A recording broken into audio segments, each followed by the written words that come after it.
जब भी हम महाभारत की बात करते हैं तो हमारे जहन में कई महान योद्धा आते हैं। लेकिन एक ऐसा नायक है जिसकी कहानी सिर्फ तीरों और धनुष की नहीं है, बल्कि धर्म, कर्तव्य और सही गलत के चुनाव की कहानी है। हम बात कर रहे हैं एक ऐसे योद्धा की जिसका तीर कहते हैं कभी भी अपने निशाने से चूकता ही नहीं था। पूरी दुनिया उसे सर्वश्रेष्ठ धनुर्धर के नाम से जानती थी और वो था अर्जुन। लेकिन एक मिनट, क्या अर्जुन वाकई में सबसे महान था? क्या कहानी बस इतनी ही सीधी है? या फिर उसकी हर जीत के पीछे, उसकी हर कामयाबी के पीछे एक और बड़ा सच छिपा था? वो सच था कृष्ण। तो आज की ये जो पड़ताल है वो इसी सवाल के इर्द गिर्द घूमने वाली है। तो चलिए कहानी की शुरुआत से शुरू करते हैं। ये समझने की कोशिश करते हैं कि आखिर एक योद्धा के तौर पर अर्जुन बना कैसे। देखिए, अर्जुन का जन्म ही असाधारण था। वो कुंती और देवराज इंद्र के पुत्र थे। मतलब ये कोई आम पैदाइश नहीं थी। इसका सीधा सा मतलब ये है कि अर्जुन सिर्फ एक राजकुमार नहीं था, वो देवराज इंद्र का अंश था। यानी कि महान बनने के जो गुण थे वो उसे जन्म से ही मिले थे। उसके अंदर दिव्य अस्त्रों को चलाने की ताकत पहले से ही मौजूद थी। और इस जन्मजात प्रतिभा को तराशा था उनके गुरु द्रोणाचार्य ने। गुरु द्रोण की एक परीक्षा वाली कहानी तो हम सब ने सुनी है, जो अर्जुन की काबिलियत का सबसे बड़ा सबूत देती है। जब गुरु द्रोण ने सभी शिष्यों से पूछा कि उन्हें निशाने पर क्या दिख रहा है, तो सबके जवाब बड़े आम थे। किसी को पूरा पेड़ दिखा, किसी को पेड़ के पत्ते दिखे, तो किसी को पूरा का पूरा पक्षी ही नजर आ रहा था। लेकिन अर्जुन का जवाब बिल्कुल अलग था। उसने कहा, गुरुदेव, मुझे और कुछ नहीं, सिर्फ उस चिड़िया की आंख दिख रही है। यही वो एकाग्रता थी, यही वो जबरदस्त फोकस था जिसने उसे बाकी सबसे अलग खड़ा कर दिया। पर बात सिर्फ फोकस की नहीं थी। अर्जुन की ताकत का एक और बहुत बड़ा राज था, उसके हथियार। और ये कोई आम हथियार नहीं थे। उसके पास था गांडीव धनुष, जो उसे खुद अग्निदेव ने दिया था। और सिर्फ यही नहीं, भगवान शिव से मिला हुआ पशुपतास्त्र भी था।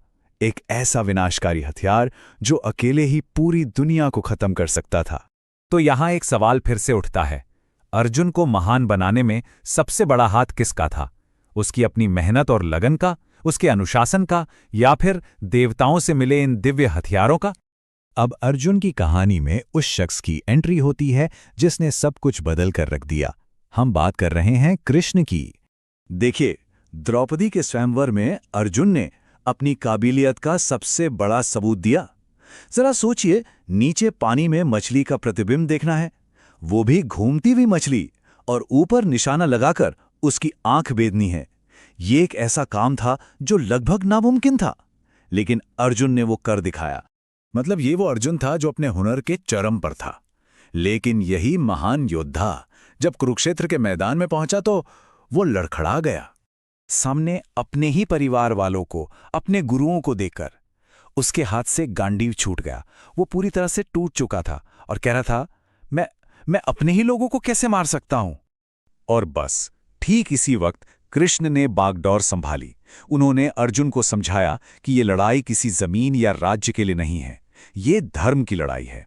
और एक योद्धा होने के नाते धर्म की रक्षा करना ही उसका सबसे बड़ा कर्तव्य है। कृष्ण के दिए इसी ज्ञान ने, जिसे हम गीता कहते हैं, अर्जुन को पूरी तरह से बदल दिया।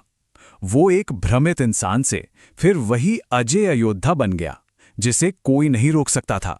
तो अब हम कहानी के उस पड़ाव पर हैं जहां हमें यह समझना होगा कि महानता का असली मतलब आखिर है क्या। अब बात करते हैं कुरुक्षेत्र के सबसे बड़े मुकाबले की। अर्जुन बनाम कर्ण। ये सिर्फ दो योद्धाओं की लड़ाई नहीं थी, ये दो अलग अलग सोच की टक्कर थी। एक तरफ अर्जुन था जो अपने फर्ज के लिए लड़ रहा था, धर्म की स्थापना के लिए, और दूसरी तरफ था कर्ण जो अपनी दोस्ती निभा रहा था। एक ने सालों की मेहनत पर भरोसा किया तो दूसरे ने अपनी किस्मत पर।